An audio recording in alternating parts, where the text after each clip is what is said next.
Men's response to this man of the year trend, where women are exposing the way that they get treated in relationships with men, is so eye-opening. They're like shocked. Yet we've been telling you. And so many of these guys are saying, where are you women finding these men? My friends don't act like that.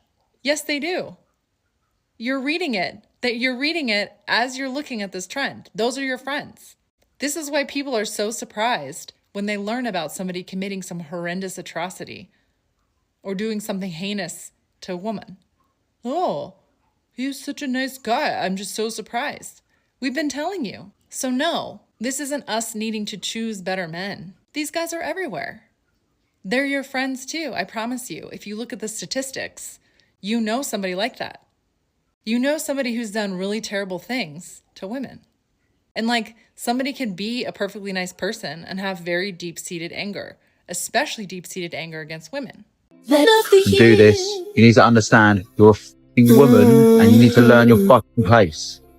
Do you understand? It's as simple as it fucking is. You are a woman, you are the lesser, you are fucking weaker than me. I don't want you. Can I ask you something? Go.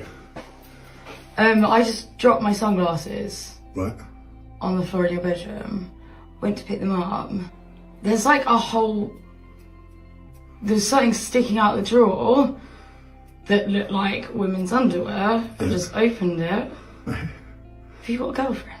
No, it's my ex. She's got 2 drawers. Okay, but I've just also seen as I turned around, you've got a photo with some girl in your bedroom. Yeah, it's my ex.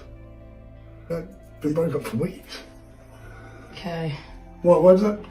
No, that just spun me out. Are you sure? Why wouldn't she be in or spoke to me at least once? I don't know. Well, there you go. Oh, I don't know. Like, obviously, if the first thing I'm going to see is some fucking bra hanging out of a drawer, of course I'm going to be like... Let's hear it for the band of the year. You were like that. I thought we argued. No. I didn't know it was just me. You don't understand that. No relationship argues every single day. Yes, the fucking No, they does. don't. Yes, it does. Every day? Yes, it does. We don't even argue. We argue for 2 seconds. We would argue for 2 seconds and have fun in here. Because you would yell at me and make me cry. No, you're just saying no because you want to be in denial. No, because you made me wanna cry be in every denial. day. I made you cry every day? And look how you look down because you're fucking lying. I'm not lying. We're done. I never want to talk to you again. Don't speak to me like I never that. want to talk. I never want to talk to you again.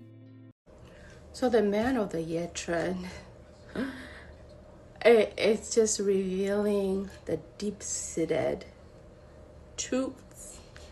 And honestly, I really love following this stuff because it normalizes a lot of the painful, callous, literally detrimental, psychotic, insane behaviors that a lot of we women have to put up with, deal with. And I always say this and stress it so importantly. A lot of these men who are being shown here, sometimes they will say, hey, you just pick wrong. You're just picking wrong. What's wrong with your picker? You're not picking right. I want to tell you and stress it that it's not about picking wrong. Two things. You pick the person. A lot of time they have their representative the first few months, maybe even years, if they're good about pretending. If they're very transactional and they're getting something from you, maybe kids, maybe the hot pot, your body, your third person, you love them, you care, your energy, blah, blah, blah. They're getting all that. You're cooking, you're cleaning, you're a good cook, they're getting that. So it's transactional. They're getting all that from you. And eventually, now they've got enough wings, bandwidth, whatever, money, and then they can attract more women, they start dissing you, stonewalling you, disregarding you, dishonoring you, disrespecting you, disgracing you, shaming you behind closed door. And other people will experience that person one way. They'll be like, no, you're lying. That's not how it is. You're petty. You're that. You did this. But you see, these apps, TikTok, YouTube, makes many of us women feel like you can breathe and be like, you are not alone. And these are real things that is happening on the daily with so many women suffering in the hands of men man of the year. Actually, it should be man of the century. This man of the century, because this has been happening for decades, for centuries. But see, our grandmothers, our mothers, and stuff like that, maybe they didn't have the opportunity or the verbiage or the scale or the ability to walk away, or to talk about it, to talk about how do we make it better. A lot of time, many of us women, especially women who maybe you're healing, you're reparenting yourself, you're working on emotions, everything, you're in the forefront of holding the home together, taking care of the kids. If you don't have kids, you're still taking care of yourself, right? Taking care of yourself is important. At the end of the day, you are the vessel taking care of yourself. You're doing the work. But being able to verbalize it, put language to it, being able to associate what's going on, to not feeling like, oh, am I crazy? Like, what am I experiencing? So this type of narrative, and then the talks and the sharing the stories, there's power in sharing stories, because it takes away from the shame. It takes away from the shame of what you're experiencing or have experienced. Especially if a child come from chaotic childhood, when you've seen your parents maybe fight a lot of verbal fights, a lot of chaos. Your nervous system has become used to that. So you pick that person, they kind of align with that nervous system, chaotic. It's able to recognize like, oh, this might not be for me. This person reminds me. So catching yourself, that's the healing work. Catching yourself, be like, no, pause it. So 3 months, 6 months, maybe a year, and you have the power to walk away. That's what I'm talking about. Shaming people to say you pick wrong, why you picking the wrong guys, fix your picker, why did you even stay? The why doesn't matter, because a lot of guys are selfish, self-centered. It's all about sex, it's all about status, it's all about selfishness. And this is why you recognize the red flag. You can't minimize, should I go, should I stay, being in limbo, being in cognitive dissonance, wishing that things will be different from how they are, and being brutally honest with yourself to face what is happening, and having the power to walk away. This is why it's important to work on yourself, work on yourself, your self-love, love yourself enough to have money, at least to provide your basic needs. Because a lot of men, it's all about that lasting. They want comfort, they don't want to do the work. So knowing that, it's like you pick your poison. You're gonna stay with them, stay well, decide to stay well. But they show you what they're showing, their patterns. They say, this is what I'm offering. They're telling this is what I'm offering. I'm a cheater, I will cheat. You have that discussion. Can you stay with it? If you can't stay with it, you don't have the bandwidth to tolerate somebody who's a cheater, can say, oh, I meant cheat. Would it bring you STDs, STI? If another woman going to target you to unalive you, are you going to get sick chronically from being exposed to that stress, and your inflammation is high all the time in your body? Can you tolerate that? He's making you stay home. You're not working. Is he making sure that you're covered financially? So when he's not here anymore, or he switches, or he's no longer here with us, can you provide for yourself and your children?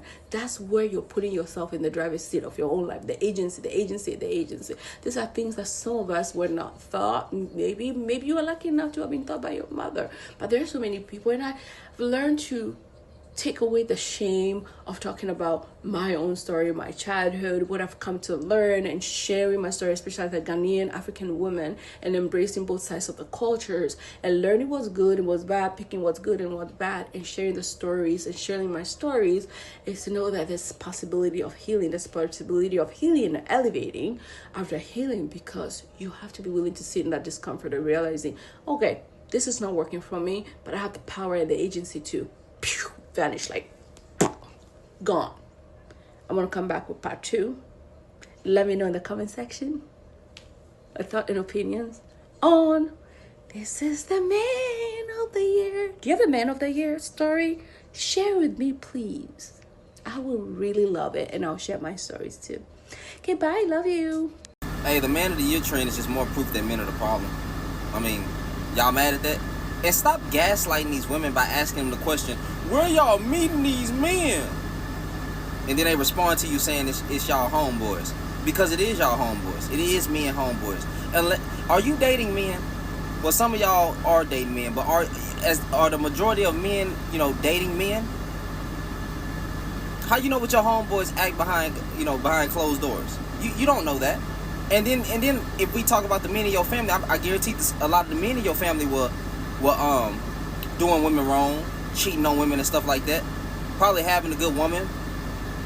Probably talking to his woman, or acting like he very respectful in public when they step out. But when they get to that house, it's a whole different story. When they get back home, it's a whole different story. So please stop asking women, where y'all meeting these type of guys, bro? Because half of you dudes that's asking these women where they find these type of men, bro, you are the type of man that found her. You are the exact same man that they're making this trend about.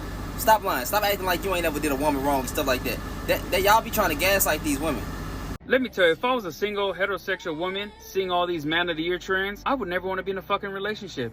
Ever. And the fact that it's a trend is what's fucking wild. There are hundreds of these videos with crazy ass, abusive motherfuckers, dudes. If you hate your woman, just leave her. I really don't get it. Like, some of you motherfuckers be saying some vile ass shit to your woman. And I know motherfuckers are gonna get in here, well, you don't know the full story. Hey, the story doesn't fucking matter, bro. Some of the shit you motherfuckers are saying, it's like you wanted a servant and not a partner. We're just seeing one event, right, in this man of the year trend. We're just seeing one event. If they did it once, they was doing that shit for a minute. Hopefully most of you motherfuckers are out of those relationships by now. Good God, if I was a woman and single and heterosexual, whew, either I'd stay single. He has a great point. Such a great point. I'm going to read a few of the comments. It touches my heart. The men of the year, hundreds of women are dealing with men like this, or have dealt with a man like this, or they're still in limbo. Should I go? Should I stay? Should I go? Should I stay? In this type of toxic, narcissistic, abusive, downright abusive, conniving, controlling, domineering, their way or no other way type relationship, or they're numbing, angry, using drugs, alcohol, being impulsive, aggressive. There's no communication, stonewalling, silent treatment. One comment says hundreds, if not thousands of women are dealing with this, but they're afraid to say anything because of fear of retaliation, because it might make their case worse. Because some of these men also, if they are powerful, of money, of connections, they might know lawyers, they might know police officers, they might know judges, they might know law enforcement. So they might threaten you, and truly sometimes they go to dinner with those people, and when your case presents to the lawyer or to the judge, they're going to dismiss it or prolong it, or based on whatever he's told them, your case is just constantly going to be dismissed, and you're going to constantly walk on the eggshells. That's why you got to pull yourself back. Whatever happens, the outcome of that legal situation, just pray and release it.